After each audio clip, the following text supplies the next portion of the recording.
Dakar a décroché un point lors de la deuxième journée de la phase de groupe de la Coupe de la Confédération africaine de football. CAF.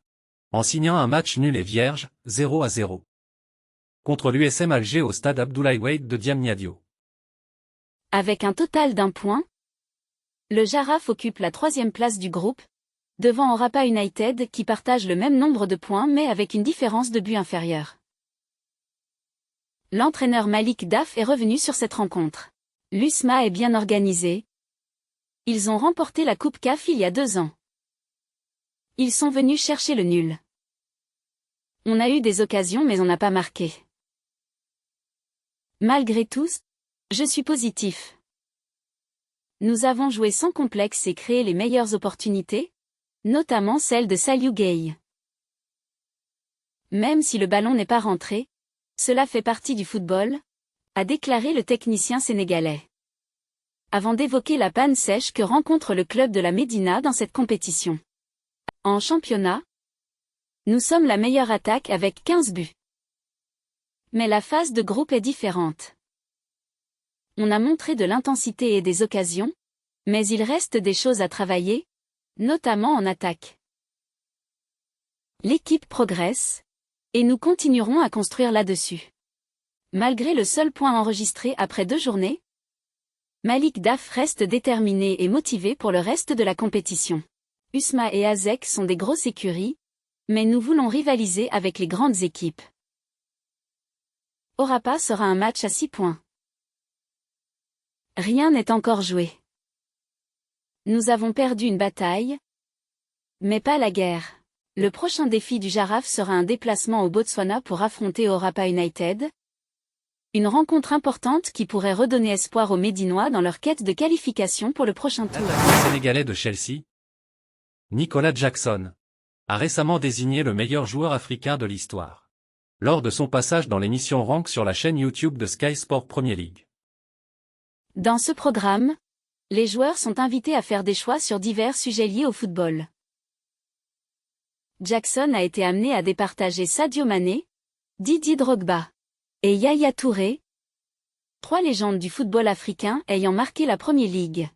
Sans hésitation, l'ancien joueur de Villarreal a choisi son compatriote et coéquipier en sélection nationale, Sadio Mané, comme le numéro 1. Numéro 1, Sadio Mané, bien sûr. Drogba 2e et Yaya Touré 3e, a-t-il déclaré. Jackson a ensuite justifié son choix. Pour moi, Sadio Mané est le meilleur footballeur africain depuis ma naissance. Ce qui le rend si spécial? Son travail acharné. Il a tout. Il est électrique. C'est un excellent coéquipier. Il est tout simplement différent.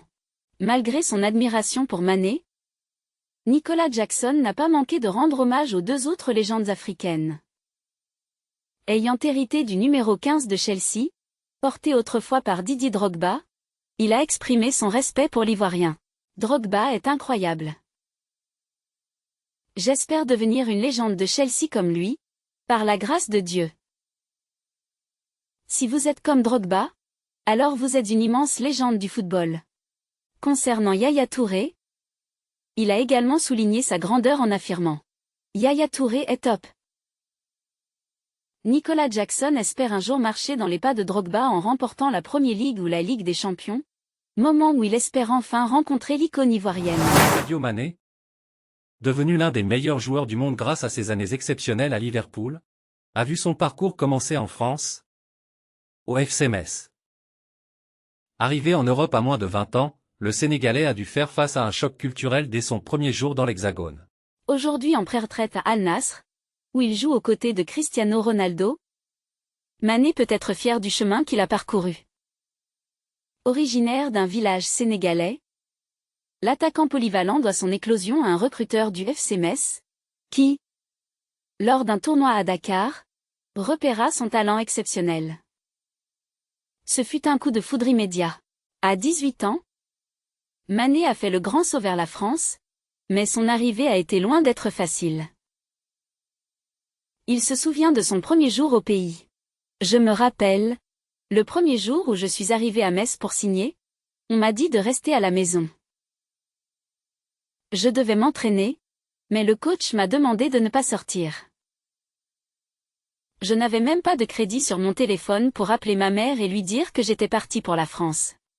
Le lendemain, il réussit enfin à la joindre. Elle ne pouvait pas y croire. Elle me disait: « Comment ça?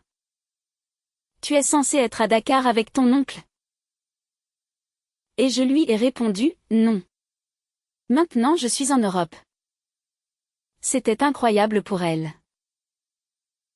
Elle m'appelait tous les jours pour vérifier si c'était vrai. Un jour, je lui ai dit de regarder la télé pour me voir jouer, et là elle a compris que mon rêve était devenu réalité. Mais l'adaptation à son nouveau pays ne s'est pas arrêtée là. L'attaquant a dû aussi faire face au climat rigoureux de l'Europe, et il en a pris conscience dès son premier entraînement. Ce jour-là, il faisait beau, et pour moi cela signifiait chaleur.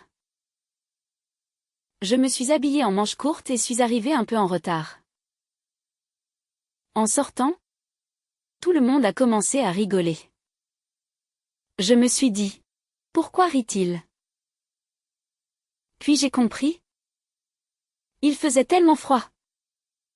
Le soleil m'a trompé. Pour moi, c'était comme au Sénégal. Le froid a été un véritable choc pour Mané, et il n'a pas tenu 5 minutes sur le terrain avant de rentrer se réchauffer les mains dans l'eau chaude des vestiaires. Ce jour-là était un véritable défi, mais je ne l'oublierai jamais. Une fois habitué au climat européen, Mané a pu pleinement lancer sa carrière. Après une expérience mitigée à Metz, il a poursuivi son chemin à Salzbourg, Southampton, Liverpool et enfin au Bayern Munich, où il a ajouté de nombreux trophées à son palmarès, dont une Ligue des Champions avec les Reds. Un accomplissement majeur pour ce jeune homme originaire de Bambali. Sadio Mané a dû faire face à de nombreux obstacles lors de son arrivée en France. Un monde complètement différent de tout ce qu'il connaissait. Mais sa persévérance et son travail acharné ont payé, faisant de lui le joueur extraordinaire qu'il est aujourd'hui. Une carrière exemplaire, atypique mais terriblement méritée, qui force l'admiration.